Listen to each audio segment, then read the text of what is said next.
Everyone, so today we are going to start our next lecture on liquidity ratio, and in this lecture we will discuss more questions related to the liquidity ratio, and we'll learn that how we'll solve different questions related to this liquidity ratio. So let's just start with the question first, but before that just keep this in mind that formulas that you have to learn before solving these questions.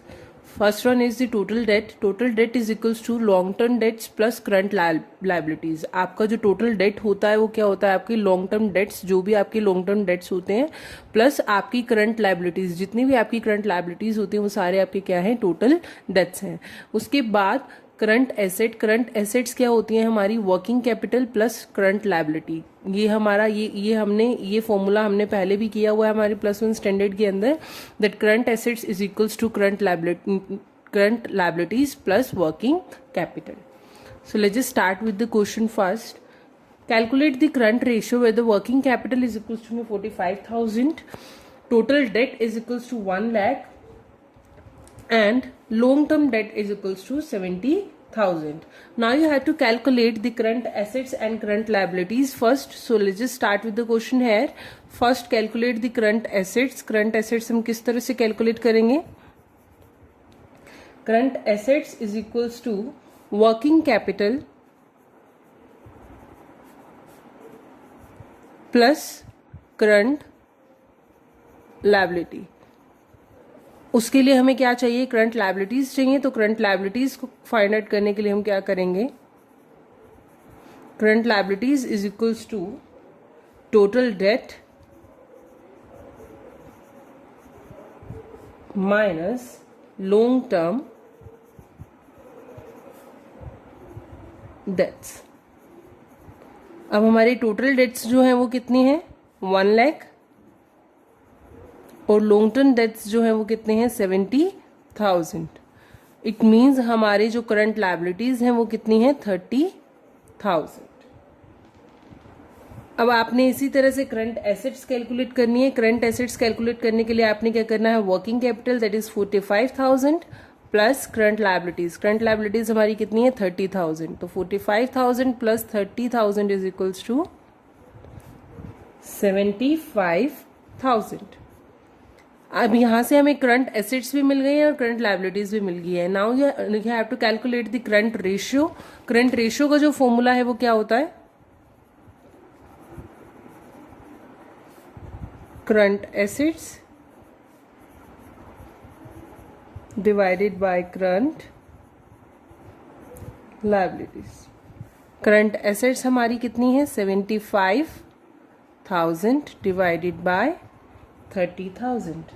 तो ये हमारी क्या हो जाएंगी, 2.5:1.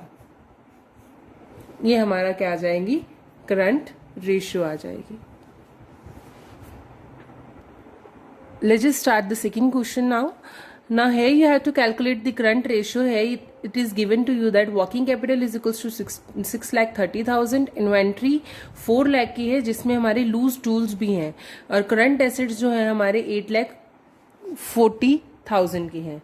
और मैं आपको फिर दोबारा से रिवाइज करा रही हूँ ये चीज़ कि जब भी हम करंट रेशियो कैलकुलेट करते हैं तो उसके अंदर लूज टूल्स जो है हमारी वो इंक्लूडेड नहीं होते हैं. तो ये जो हमारी टोटल इन्वेंट्री है 4 lakh, उसमें से हमें क्या करना है, लूज टूल्स जो है उन्हें डिडक्ट करना है, माइनस करना है. अभी देखिए आपकी जो करंट एसेट्स है वो कितनी है, 8,40,000 की. अब आपकी जो ये करंट एसेट्स है उसी के अंदर इन्वेंट्री भी इंक्लूडेड है 4 lakh की. इट मीन्स उसी के अंदर हमारा लूज टूल्स भी क्या है, इंक्लूडेड है 1,05,000 के. तो हमारी जो करंट एसेट्स हैं वो टोटल कितनी है, 8,40,000. अब हमें उसमें से क्या करना है, लूज टूल्स जो है वो माइनस करने हैं, और हमारे लूज टूल्स कितने हैं, 1,05,000. तो हमारी टोटल एसेट्स जो है वो कितनी है, 7,35,000. ये टोटल हमारी क्या है, करंट एसेट है. हमने ये जो इन्वेंट्री है 4 lakh की, ये इन्वेंट्री इंक्लूडेड है करंट एसेट्स के अंदर, इसलिए हमने इसको इंक्लूड नहीं किया. Next is current liability. Current liability निकालने के लिए हम क्या करते हैं, वर्किंग कैपिटल को हम माइनस कर देते हैं करंट एसेट्स में से। करंट एसेट्स में से वर्किंग कैपिटल, वर्किंग कैपिटल में से करंट एसेट्स। तो हमारी करंट एसेट्स कितनी है, 7,35,000 की, एंड हमारा जो वर्किंग कैपिटल है वो कितना है, 6,30,000।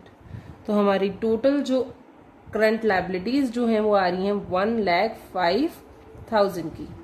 करंट रेशियो निकालने का फॉर्मूला क्या है, current assets divided by current liabilities. Current assets हमारी जो है वो कितनी है, 7,35,000 डिवाइडेड बाय 1,05,000। तो हमारा जो करंट रेशियो है वो कितना है, 7:1। तो हम इस तरह से करंट रेशियो कैलकुलेट करते हैं जब हमें इंफॉर्मेशन गिवन होती हैं। Okay, here let's just calculate more questions related to the liquidity ratio. So let's just start with this question. Here the current liability is equals to 3,50,000, current ratio is equals to 3:1, and acid test ratio is equals to 1.75:1, and you have to calculate the current assets, liquid assets and the inventories.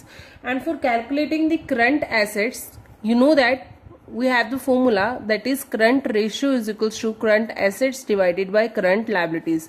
You have the ratio, current ratio here, current ratio is 3:1. It means current ratio क्या है आपका, 3/1 is equals to current assets जो हमें अभी नहीं पता, और I am letting it x, और current liabilities जो है हमारी वो कितनी है, 3,50,000.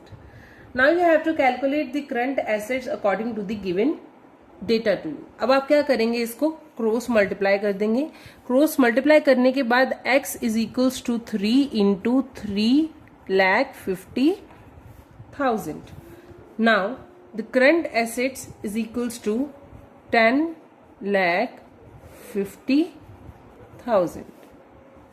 ये हमारी करंट एसेट्स निकल गई। अब हमने करंट एसेट्स फाइंड आउट कर दिए। Now you have to calculate the current liquid assets. Liquid assets हम किस तरह से कैलकुलेट करेंगे, हमारा जो एसिड टेस्ट रेशियो है वो कितना है,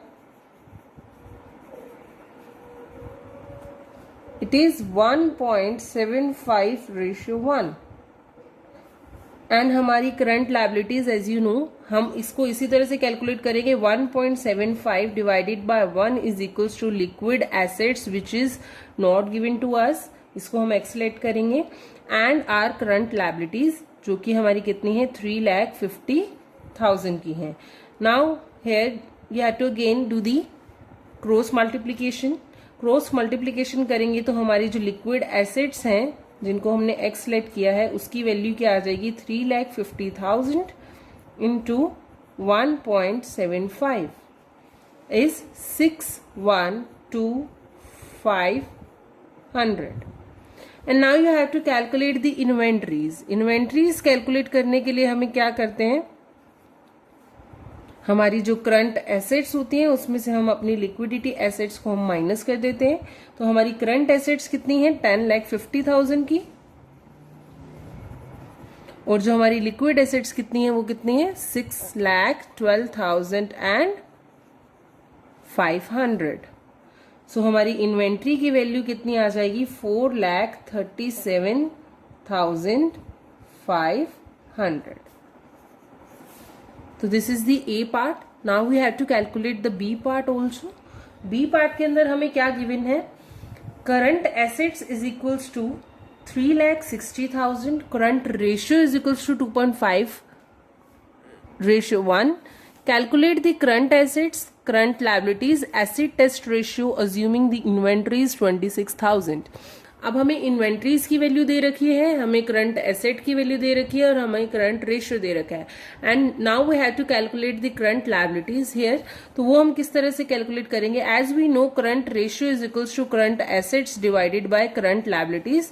तो हमारी करंट रेशियो जो है वो कितनी है, 2.5:1, और हमारी जो करंट एसेट्स हमें दे रखी है वो कितनी दे रखी है, 3,60,000, और हमें करंट लायबिलिटीज जो है वो हमें पता नहीं है, जिससे हम एक्स लेट कर रहे हैं. तो इसको भी हम क्रॉस मल्टीप्लाई करेंगे, 3,600 3,60,000 is equals to 2.5 into x. अब यहां पर ये मल्टीप्लीकेशन में है तो वहां पर जाकर ये किस में हो जाएगा, डिवाइड में. तो here 3,60,000 divided by 2.5. Here the value of current liabilities is 1,44,000. Now we have to calculate the value of acid test ratio. And for calculating the acid test ratio, we want liquidity assets divided by current liabilities. अब liquid acids हमें निकालने के लिए हम क्या करते हैं, liquid acids निकालने के लिए we deduct inventories from current assets. तो हमारी करंट एसिड्स जो थी वो कितनी थी, 3,60,000. और जो हमें इन्वेंट्री दे रखी थी वो कितनी दे रखी थी, 26,000. सो हमारी जो टोटल लिक्विड एसिड्स हैं वो कितनी है, 3,34,000. एंड हमारी करंट लायबिलिटीज जो हमें है गिवन, अभी हमने वैल्यू फाइंड आउट की है वो कितनी है, 1,44,000. Now we have to calculate the liquid ratio, जिसे हम एसिड टेस्ट रेशियो भी बोलते हैं. तो liquid assets divided by current liabilities. Liquid assets हमारी कितनी है, 3,34,000 एंड करंट लायबिलिटी हमारी कितनी है, 1,44,000. तो हमारी जो रेशियो है लिक्विड रेशियो जो है वो हमारी कितनी निकलेगी, it's 2.3:1. That's how we had to calculate the value of acid test ratio and current ratio. Now we are going to solve the third, मतलब कि C part of this question, that is X limited inventory is 1,12,000, liquid assets is equals to 1,28,000 and quick ratio is equals to 1.6 quick ratio. So now you have to calculate the current ratio.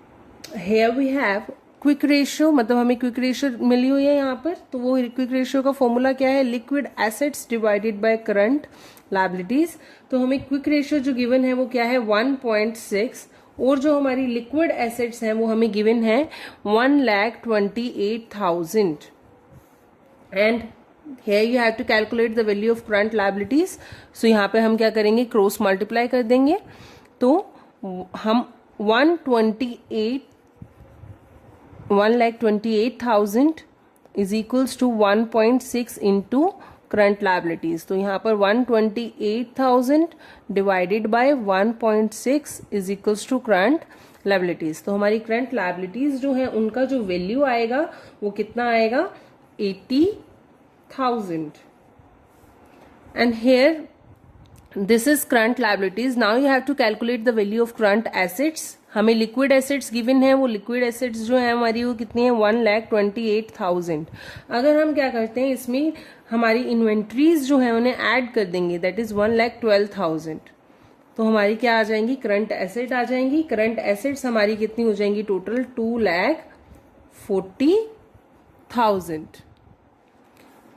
Now we have to calculate the value of current ratio. Current ratio के लिए हम क्या करेंगे, current assets divided by current liabilities. Current assets हमारी जो है वो कितनी है, 2,40,000 डिवाइडेड बाय करंट लायबिलिटीज 80,000.